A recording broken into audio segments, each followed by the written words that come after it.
ওখানে শিশুরা ছিল, ওখানে নারীরা ছিল, ওখানে মুসলিম ব্যক্তিরা ছিল।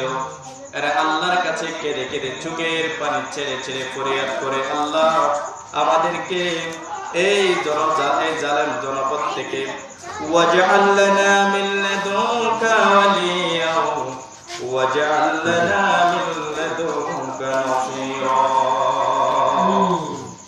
আয় আল্লাহ, এই জনপদ আমাদেরকে হয়তো এই জনপদ থেকে বের হওয়ার জন্য একটা সুযোগ করে দেন, আর যদি তাও না হয় আমাদের জন্য একজন নেককার দিনদার শাসক পাঠিয়ে দেন, যে শাসক আমাদেরকে এই জায়গা থেকে হেফাজত করতে পারবে। দেখেন আল্লাহ তাআলার কি নিয়ামত।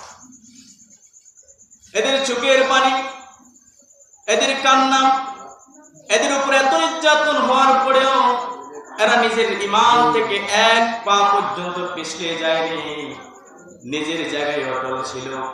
কারো কাছে মনের দুঃখ বলতে পারেনি, একজনের কাছে বলতে পারছে, সেটাকে আল্লাহ। যদি মনের দুঃখ এই দুনিয়ার কাউকে বলা যায় না, আপনার আমার জন্য যদি এই দুনিয়ার কেউ সহযোগী না থাকে, একজনে থাকে, সে কে? আল্লাহ তাআলা। এই জন্য যত মুসিবত, যত বিপদ আসুক না কেন, ভরসা করা যাবে একজনের উপরে। কার উপরে? আল্লাহর উপরে। আল্লাহ ছাড়া এই দুনিয়ার জমিনে আর কারোর উপর ভরসা করা যাবে না। দেখেন আয়াতে কারিমে আল্লাহ বলছেন, আমার গোলামেরা তোমাদের কি হলো?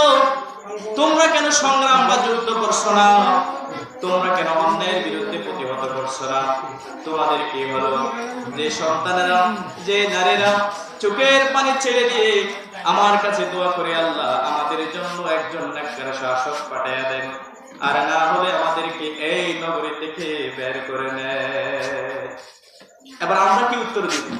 কিয়ামতের ময়দানে কঠিন মুসিবতের সময় আপনাকে আমাকে যখন আল্লাহ প্রশ্ন করবে, তোমাদের তো কোরআনে বলে দিয়েছিলাম, তোমার পাড়ায়, তোমার এলাকায়, তোমার দেশে, সারা বিশ্বের মধ্যে যখন মুসলমানের উপরে নির্যাতন হয়েছে, তুমি তো জিহাদ করতে পারোনি, আমি জানি। তোমার সম্বল ছিল না, টাকা ছিল না, পয়সা ছিল না, তবে তুমি কি চোখের পানি ছেড়েছো, দোয়া করেছো, চেষ্টা করেছো?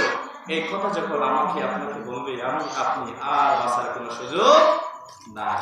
দেখেন ওই সময় রাসূলুল্লাহ সাল্লাল্লাহু আলাইহি ওয়াসাল্লামকে এত নির্যাতন, নিপীড়ন করার পরেও, এরপরে ওসমানী সাম্রাজ্য যারা 700 বছর প্রায় শাসন করেছে, ওখানেও একজন জালেম শাসক ছিল, যার নাম কামাল আতাতুর্ক পাশা। ওনাকে আধুনিক তুরস্কের জনক বলা হয়, জাতির পিতা বলা হয়। উনি যখন ক্ষমতায় আসছেন, খেলাফত ধ্বংস হওয়ার পরে উনি কোরআনের ভাষাকে নিষিদ্ধ করে দেওয়া হলো। বলবে, আমার তুরস্কের মধ্যে আজকে থেকে আর আরবি ভাষা হবে না, কোরআন পড়বা তুর্কি ভাষায়, আজান হবে তুর্কি ভাষায়, নামাজ হবে তুর্কি ভাষায়। নাউজুবিল্লাহ। দেখেন এইরকম তুরস্কের জমিনেও ইসলামকে মুছে ফেলার চেষ্টা করেছিল। আপনারা সবাই এখন দেখি, সব মানুষ শোষিত।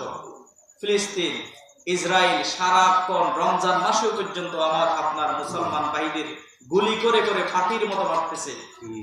ভারতে আমাদের কাশ্মীর মুসলমান ভাইদেরকে ভারতের মুশরিক সৈন্যরা গুলি করে করে মারতেছে। আপনার মাবুদের ইজ্জত নিয়ে টানাটানি করতেছে না?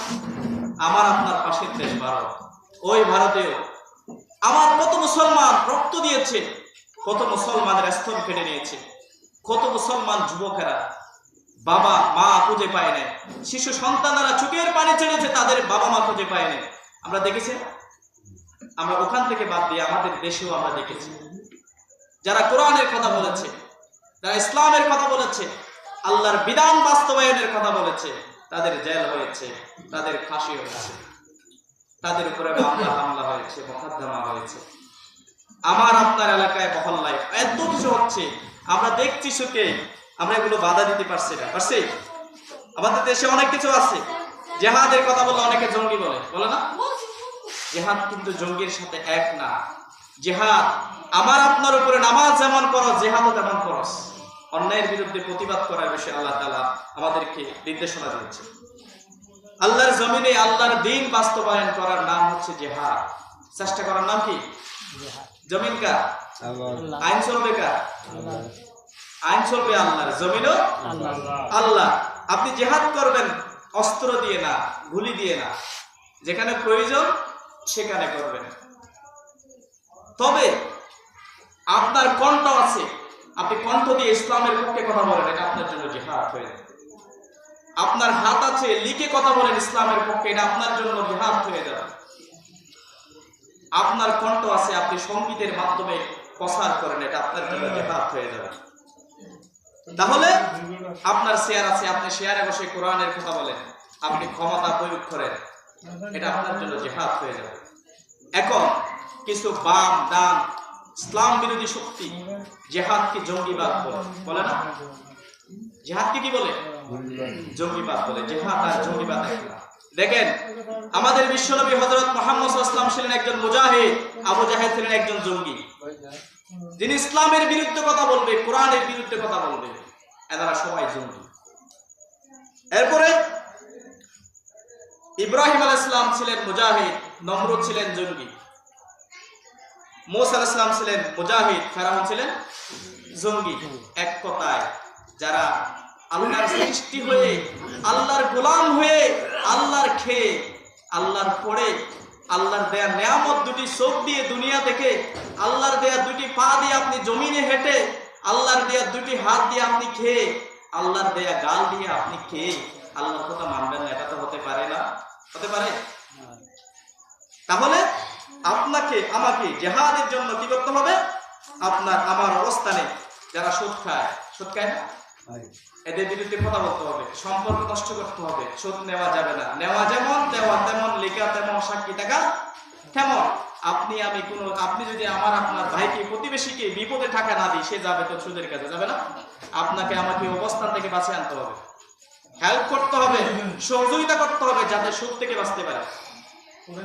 এরপরে গান বাজানা এত চালায়, রাসূল ইসলাম বলেছেন যারা গান শোনে তাদের কানে কিয়ামতের ময়দানে, কিয়ামতের সময়, কঠিন মুসিবতের সময় সীসা ডালা প্রাচীর বানিয়ে দিবে, খানে গরম সীসা দিয়ে। আমার আপনার অবস্থানে সব সময় গান আর গান, নাচ আর গান, আমরা বলিও না, করিও না। আমার ছেলেও থাকে, আমার ভাইও থাকে, আমার বাবাও থাকে, সবাই থাকে। আমার আপনার কি জিহাদ খরচ করে না এখানে?